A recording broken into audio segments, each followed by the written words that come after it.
The news of the covenant between Israel and Gibeon was a thunderclap through the hills. Adoni-Zedek, king of Jerusalem, saw his world shifting. Gibeon was no minor village. It was a royal city filled with mighty warriors. By joining Joshua, they had handed Israel the keys to the southern highlands.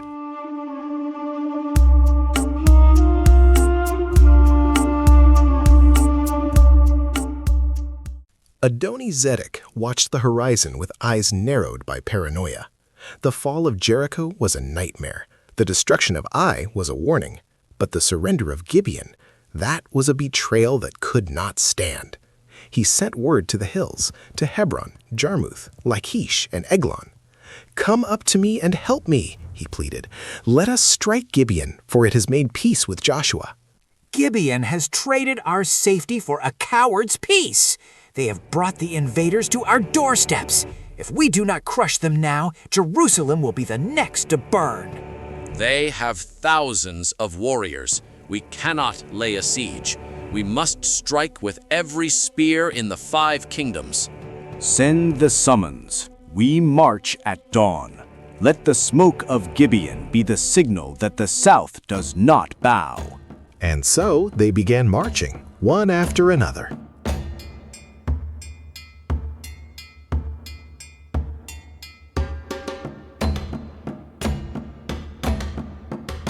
"My lord, a vast army approaches from the east.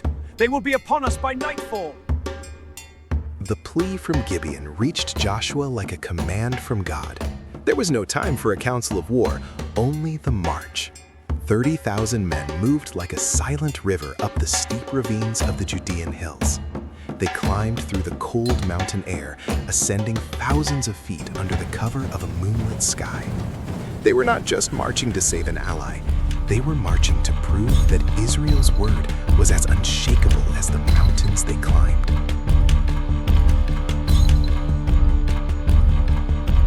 At daybreak, the hills thundered with a surprise the 5 kings never expected. Joshua's army poured over the heights like a flood. But as the Amorites fled down the slopes of Beth Horon, the heavens themselves joined the pursuit. "The storm! We cannot win!"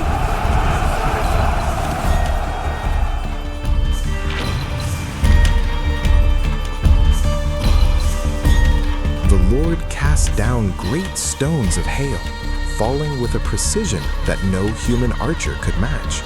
On that day, more perished by the hand of the storm than by the edge of the sword. Creation itself had taken a side. The alliance of kings was being crushed by the creation itself. In the heat of the chase, Joshua saw that the day was slipping away. He saw the shadows lengthening and knew the victory was incomplete. He did not ask for a miracle. He commanded the heavens in the name of the one who made them. "Sun, stand still over Gibeon, and moon, then lie gone!" And the sun stopped. For an entire day, the earth waited. There has never been a day like it, when the Lord listened to the voice of a man and fought for his people. The 5 kings, who hours ago stood proud on the ridges of Jerusalem, now cowered in the dark. They sought refuge in a cave, but it became their prison. Joshua's command was final. Victory was complete, but the lesson was not yet finished. The kings who had gathered in pride now hid in the dark. The very ground they sought to conquer had become their prison. Joshua had ordered the cave sealed, and when the sun finally set and rose again, the leaders of the rebellion were brought into the light. "Do not be afraid or discouraged. Be strong and courageous, for this is what the Lord will do to all the enemies you fight." This was not an act of cruelty, but a transfer of strength. Joshua was showing his people that no throne and no king could stand against the path the Lord had set. The longest day ended with a promise of future victory. The sun stood still for Joshua because Joshua was a man of his word. In a world that constantly shifts, your faithfulness is the anchor that moves the heavens. You too can be a person of your word. Now you can say this prayer in your heart. Lord, let my word be my bond. Give me the courage to stand by my word, for that is what you teach me as my Father.